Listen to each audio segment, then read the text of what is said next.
Since I figured I would not get a chance to see so many of you in person, I thought this would be the best way for me to share some thoughts with you.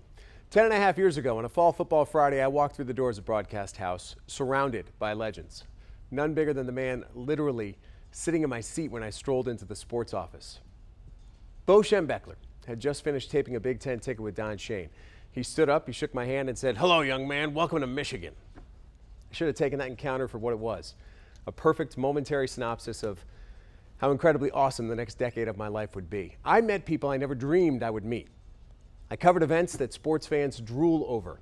Check them off: Super Bowl, MLB All-Star Game, NBA All-Star Game, 2 Stanley Cup Finals, 5 Final Fours, 1 NBA Finals, the PGA Championship, IndyCar races at Belle Isle, NASCAR races at MIS, 2 World Series, 2 no-hitters, an imperfect perfect game by Armando Galarraga.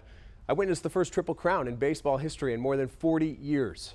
Michigan and Ohio State undefeated, head-to-head, #1 and #2 in the country. A Rose Bowl. How can I forget the Rose Bowl? Probably my favorite trip of all. And the Lions in London last fall. And WXYZ has sent me around the world. And when we cover things, we go after it. Here's a story. I remember standing in a parking lot outside the old RCA Dome in Indianapolis, getting ready to report on the Women's National Championship game in 2005. Pretty big story. MSU was playing Baylor that night. If they won, they were the national champs. I was the 6th story in the newscast that night. 3 stories about Tigers opening day, a live report from Rome where Mary Conway was covering Pope John Paul II's funeral, and the breaking news that Peter Jennings was diagnosed with cancer. Made perfect sense, but I couldn't believe a national championship game could get relatively buried like that. But that's Michigan, and that's Detroit. There's never a dull day. I could walk in the office and not know what I was going to do at 6 o'clock, and then boom, something would happen.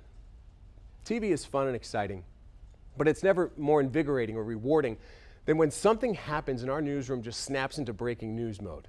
We've got each other's backs. We help each other out. We round out a story from every angle with a passion that is palpable. Nothing else. Not even standing on the sidelines at a football playoff game gives me a bigger rush. I heard some good advice once, and I've always tried to follow it. I don't really work for WXYZ or for my bosses here. They sign the checks, they make the big decisions, yes, but really, I work for you. I work for the viewers. And I hope you felt that way. I wanted to be here to inform you, to entertain you, to make you laugh every once in a while, but most important, I was here to represent you when I had to, and I had to ask the questions that you wanted answered. This business is weird, because if you're good, you get better every day. So something I do tomorrow, 2 years from now, I'll look back at and cringe at because I'll realize I probably could have done it better. We all learn, we all improve, hopefully, and if you're not improving, you're not living right. Another quick story about how Michigan sucked us in. My wife and I came to Detroit in 2004 driving a Honda and a Toyota. There is no chance you will see me doing that again. Now, I know the people who engineer the cars. I'm friends with the guy who makes the glue that keeps parts of your car together. I've had beers with some amazing people who work at the assembly plants, and they were all awesome to me. How could I possibly buy a foreign car when I have such a personal connection with the heartbeat of the Motor City? Thank you for converting me. Thank you for caring enough to watch on TV. Thank you for saying hello when you saw me at a ball game.